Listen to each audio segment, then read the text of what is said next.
ప్రేమిస్తున్నానన్నాడు, జీవితాంతం తోడుంటానని అన్నాడు. కానీ చివరికి ఆ యువతి ప్రాణాలు తీశాడు. ఒక్క మాటతో ఆ యువతి జీవితాన్ని సూట్ కేసులో బంధించింది. ఈ కేసులో ఒక్కో నిజం బయటపడే కొద్దీ గుండెలు గుబేలమంటున్నాయి. అసలు ఆ రాత్రి ఏం జరిగింది? ఎందుకు సూట్ కేసులో పెట్టి రాయగఢ్కి తీసుకెళ్లాడు? పోలీసుల దర్యాప్తులో వెలుగులోకి వచ్చిన ఆ భయానక నిజాలేంటి?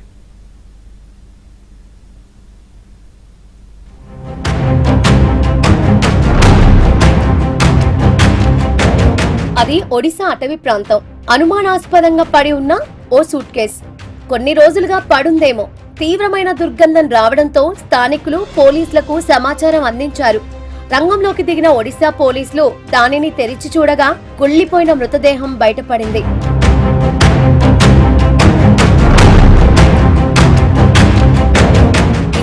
రంగంలోకి దిగిన పోలీసులు రైల్వే స్టేషన్లు, పరిసర ప్రాంతాల్లోని సీసీటీవీ ఫుటేజ్లను అణువణువు గాలించారు. ఈ సాంకేతిక దర్యాప్తులోనే విశాఖ నుంచి ఆ సూట్ కేసు పట్టుకొని ఓ వ్యక్తి వచ్చినట్లు ఒడిశా పోలీసులు గుర్తించారు.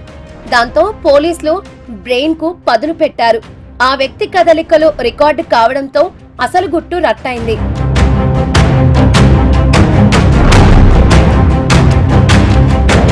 విశాఖ కంచరపాలెం దుర్గానగర్ కు చెందిన బొలిశెట్టి సురేష్ కుమార్ వృత్తిరీత్యా కారు డ్రైవర్. సురేష్ తన భార్య కంచరపాలెం పరిధిలోనే నివాసం ఉంటున్నారు.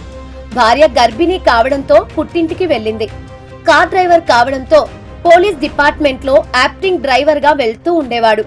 ఇదే క్రమంలో సురేష్ కి పెందుర్తికి చెందిన 17 ఏళ్ల యువతితో పరిచయం ఏర్పడింది. కాలక్రమేణా ఆ పరిచయం కాస్త వివాహేతర సంబంధానికి దారి తీసింది. అయితే జూన్ 15వ తేదీన యువతి తనను వెంటనే పెళ్లి చేసుకోవాలని సురేష్ పై తీవ్ర ఒత్తిడి తెచ్చింది.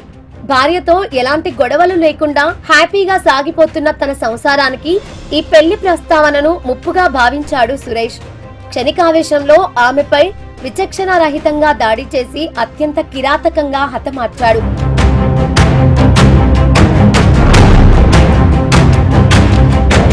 ప్రియురాలిని హత్య చేసిన తరువాత నిందితుడు సురేష్ కుమార్ ప్లాన్ అత్యంత భయానకంగా సాగింది.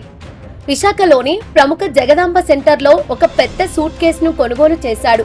హత్యకు గురైన యువతి మృతదేహాన్ని అత్యంత చాకచక్యంగా ఆ సూట్ కేసులో కుక్కాడు. ఎవరికీ ఎలాంటి అనుమానం రాకుండా రైలు మార్గాన్ని ఎంచుకున్నాడు.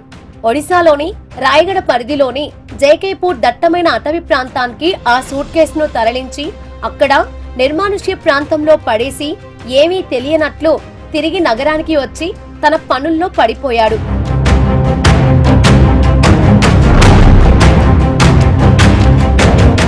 ఒడిశా పోలీసుల సమాచారంతో విశాఖ కంచరపాలెం పోలీసులు అప్రమత్తమై నిందితుడు సురేష్ కుమార్ ని అదుపులోకి తీసుకొని తమదైన శైలిలో విచారించారు. తన కాపురానికి అడ్డొస్తోందనే ఉద్దేశంతోనే సంధ్యను హతమార్చినట్లు నిందితుడు పోలీసుల ఎదుట తన నేరాన్ని అంగీకరించాడు. ప్రస్తుతం ఒడిశా పోలీసులు నిందితుణ్ణి ట్రాన్సిట్ రిమాండ్ పై రాయగఢ కోర్టుకు తరలించారు. ప్రేమ పేరుతో నమ్మించి మోసం చేసి పెళ్లి చేసుకుంటానని అడిగిందన్న ఒకే ఒక్క కారణానికి నిండు ప్రాణం తీసిన ఈ ఉదంతం ఇప్పుడు విశాఖలో తీవ్ర సంచలనంగా మారింది.